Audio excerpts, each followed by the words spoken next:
All right, good morning, class of 2025. Today is April 30th, 2020. Let's buzz in. Oh, how did they get there? What's this?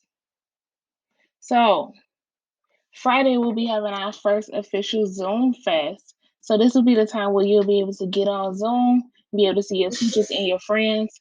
Don't miss out, guys. This is the time when we can actually have fun and see each other. I miss you guys. I want to see you. Hopefully, you want to see me.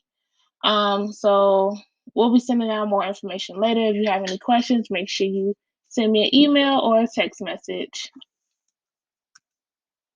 All right, so let's get to work. So the vocabulary for this week. Tuesday was devour, Wednesday was exonerate, and today's word of the day is treason. So you know that your job is to find a definition of this word, create your own definition of the word, and then create a sentence for that word. Okay?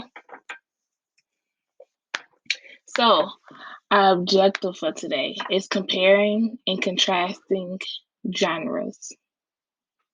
Okay, so what we're going to do, we're going to identify similarities and differences in the ways that two or more texts in different genres deal with the same theme or topic.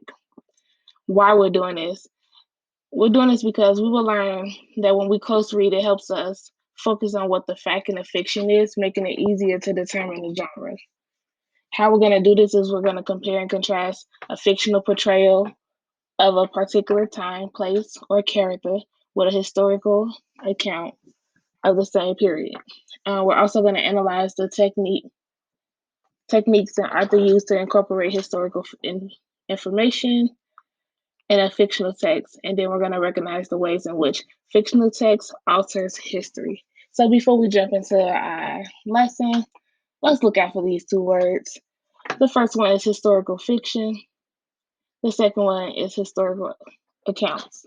So historical fiction is usually defined as as movies and novels in which a story is made up, but it's set in the past and sometimes borrows true characters of the time period in which it is set.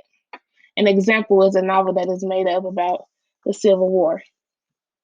Historical accounts is talking of a past event, though it is usually provided evidence for a specific historic argument. Okay, so we're going to look into that as we get started on our lesson. Okay, all right.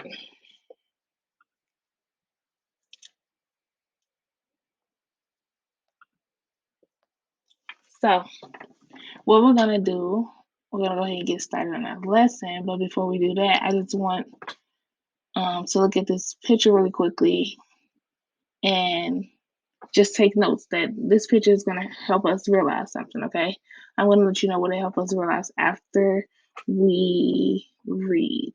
Okay, so have you ever seen a movie about an important part of history, such as the Civil Rights Movement, that included fictional characters?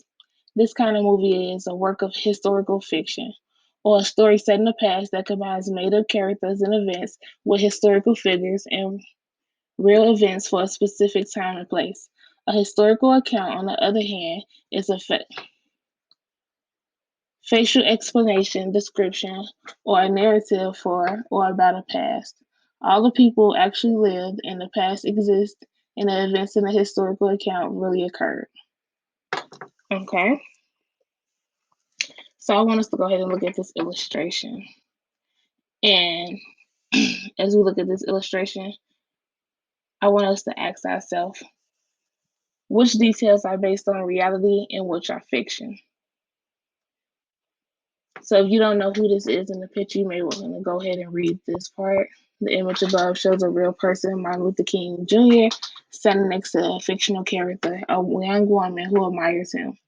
In a similar way, historical fiction includes real people and events, and then also some historical details to tell a made-up story. So we know that this is Martin Luther King right here, and it says it has thought bubbles coming from a young lady. It says, "I'm going to remember this moment forever."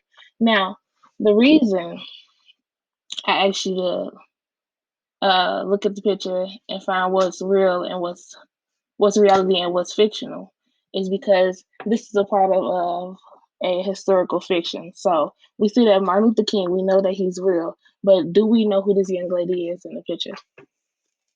We don't know. It's not a name. It's not somebody that stood out in history. It's more so a fictional character that they made up just to go along with the story, okay? I wonder, does that make sense? All right. So,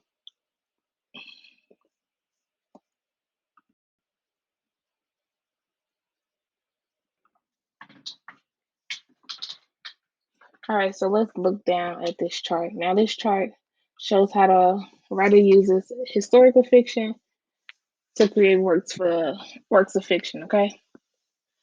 Let's look at the first column. I want you to go ahead and take a few seconds to look at the first column.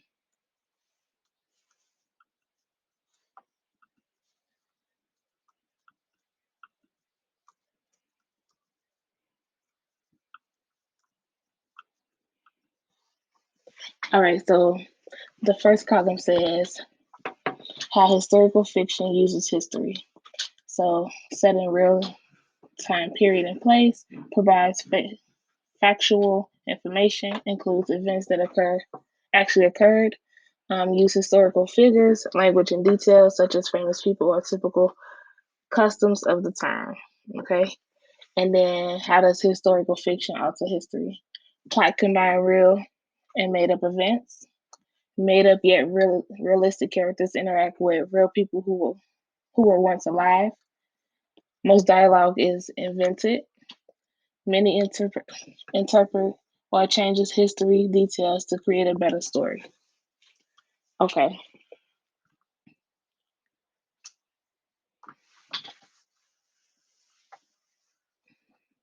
so before we move on, look at that one more time, and I just want you to let that sink in as far as how um, fiction uses history and then how fiction alters history. Okay, so if it's set in real time period and place, the plot combines real and made up events.